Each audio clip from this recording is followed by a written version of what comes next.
আসসালামু আলাইকুম সম্মানিত ভিউয়ার্স, আজকের এই ভিডিওতে ট্রান্সফরমারের প্রকারভেদ নিয়ে আলোচনা করব। ট্রান্সফরমার বিভিন্ন প্রকার হয়ে থাকে। প্রথমে আমরা জানব কোরের গঠন অনুসারে ট্রান্সফরমার দুই প্রকার। এক নম্বর কোর টাইপ ট্রান্সফরমার।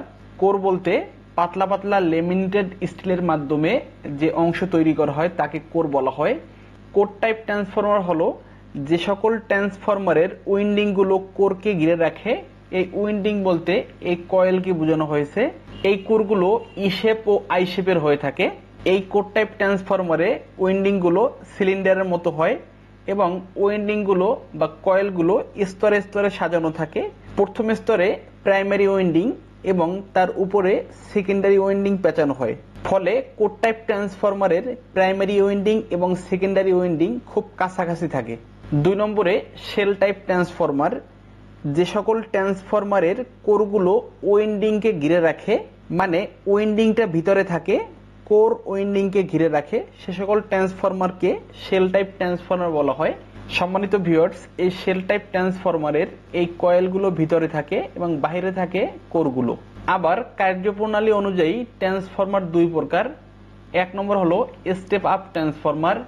যে ট্রান্সফরমারের ইনকামিং সাইডে ভোল্টেজ কম থাকে কিন্তু আউটগোয়িং সাইডে ভোল্টেজ বেশি থাকে তাকে বলা হয় স্টেপ আপ ট্রান্সফরমার। যেরকম আমাদের দেশের জেনারেশন সেক্টরে 15.75 কেবি ভোল্টেজ উৎপাদন করে, ওই ভোল্টেজকে বাড়িয়ে 400 কেবি করা হয়, অর্থাৎ ওই ট্রান্সফরমারটি হলো স্টেপ আপ ট্রান্সফরমার। দুই নম্বর হলো স্টেপ ডাউন ট্রান্সফরমার। যে ট্রান্সফরমারের প্রাইমারি সাইডে বা ইনকামিং সাইডে ভোল্টেজ বেশি থাকে, আউটগোয়িং সাইডে ভোল্টেজ কম পাওয়া যায় বা সেকেন্ডারি সাইডে ভোল্টেজ কম পাওয়া যায়, তাকে বলা হয় স্টেপ ডাউন ট্রান্সফরমার। ট্রান্সমিশন সেক্টরে এই স্টেপ ডাউন ট্রান্সফরমার মাধ্যমে ভোল্টেজ কমিয়ে গ্রাহকের কাছে পৌঁছানো হয়।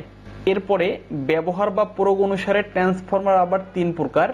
এক নম্বর হলো পাওয়ার ট্রান্সফরমার। মূলত পাওয়ার সাপ্লাইতে ব্যবহৃত ট্রান্সফরমারগুলো পাওয়ার ট্রান্সফরমার নামে পরিচিত। এছাড়া আরো অনেক ধরনের ট্রান্সফরমার হয়ে থাকে, যেমন আইএফ ট্রান্সফরমার, যাকে সংক্ষেপে আইএফটি বলা হয়, আরএফ ট্রান্সফরমার, এসটি ট্রান্সফরমার ইত্যাদি। এই পাওয়ার ট্রান্সফরমারগুলো তুলনামূলক হাই পাওয়ার রেটিং এর হয়ে থাকে। দুই নম্বর হলো ডিস্ট্রিবিউশন ট্রান্সফরমার। আমাদের বাসাবাড়ির আশেপাশে যে ট্রান্সফরমারগুলো দেখতে পাই, ওই ট্রান্সফরমারগুলো হলো ডিস্ট্রিবিউশন ট্রান্সফরমার। এই ট্রান্সফরমারগুলো স্টেপ ডাউন ট্রান্সফরমার হয়ে থাকে। তিন নম্বরে অটো ট্রান্সফরমার। এই অটো ট্রান্সফরমারে কেবল একটিমাত্র কয়েল থাকে। এর কিছু অংশ প্রাইমারি এবং সেকেন্ডারি উভয় কয়েলের মধ্যে কমন থাকে, অর্থাৎ অটো ট্রান্সফরমারের প্রাইমারি এবং সেকেন্ডারি উভয় কয়েলই ইলেকট্রিক্যালি এবং ম্যাগনেটিক্যালি সংযুক্ত থাকে। এরপরেও একে ট্রান্সফরমার বলা হয়, কারণ হলো এই অটো ট্রান্সফরমারের কার্যকলাপ ও আচরণ দুই উইন্ডিং বা দুই কয়েল বিশিষ্ট ট্রান্সফরমারের মতো। চার নম্বরে ইনস্ট্রুমেন্ট ট্রান্সফরমার।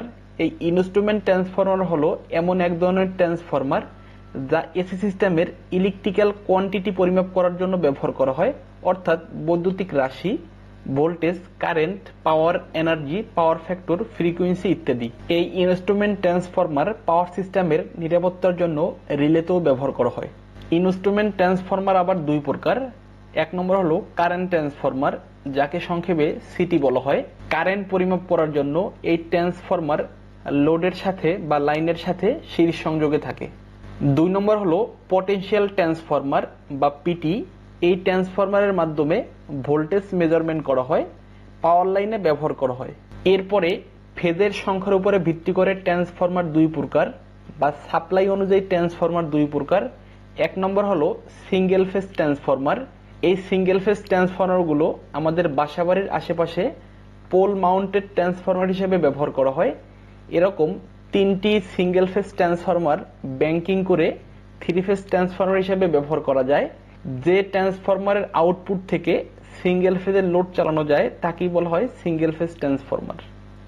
দুই নম্বরে থ্রি ফেজ ট্রান্সফরমার, অর্থাৎ যে ট্রান্সফরমারে তিনটি ফেজ থাকে তাকে থ্রি ফেজ ট্রান্সফরমার বলা হয়। এই three phase transformer distribution transformer হিসেবে পরিচিত। এই থ্রি ফেজ ট্রান্সফরমারে তিনটি আলাদা আলাদা কয়েল থাকে, অর্থাৎ তিনটা ফেজের জন্য কোরের উপরে আলাদা আলাদা করে কয়েল পেঁচানো হয়। এরপরে এই ট্রান্সফরমারগুলো ডেল বাই স্টার বা ডেল বাই ডেল সংযোগ করা হয়। ট্রান্সফরমারকে ঠান্ডা করার ভিত্তিতে ট্রান্সফরমার বিভিন্ন প্রকার হয়ে থাকে, অর্থাৎ ট্রান্সফরমারের কুলিং সিস্টেম বিভিন্নভাবে হয়ে থাকে। 1 নম্বর হলো ন্যাচারাল কুলিং ট্রান্সফরমার, অর্থাৎ যে ট্রান্সফরমারগুলো স্বাভাবিকভাবেই ঠান্ডা হয়ে যায়। নরমালি যখন একটি ট্রান্সফরমার মাধ্যমে লোড চলে তখন ট্রান্সফরমারে হিট জেনারেট হয়। এই হিট যেভাবে ঠান্ডা করা যায় এর ওয়েতে এই ট্রান্সফরমার হলো 6 প্রকার। 2 নম্বর হলো উচ্চ চাপযুক্ত বাতাস দ্বারা কুলিং ট্রান্সফরমার।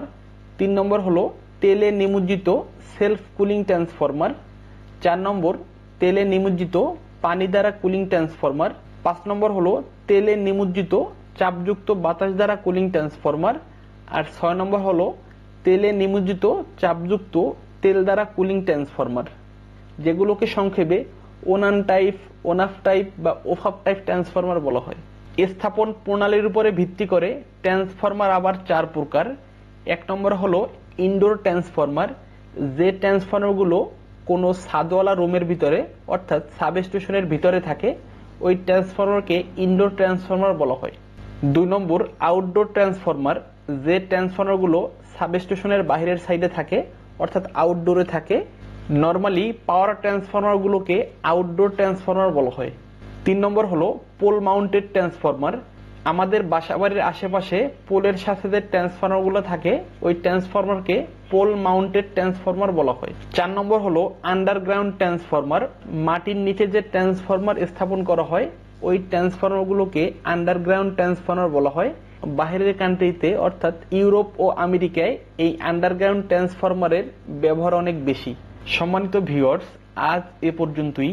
ভিডিওটি কেমন লাগলো কমেন্টে অবশ্যই জানাবেন। ইলেকট্রিক্যাল সেক্টরের নিয়মিত ভিডিও পেতে চ্যানেলটি সাবস্ক্রাইব করে পাশে থাকবেন। ধন্যবাদ সবাইকে। আসসালামু আলাইকুম।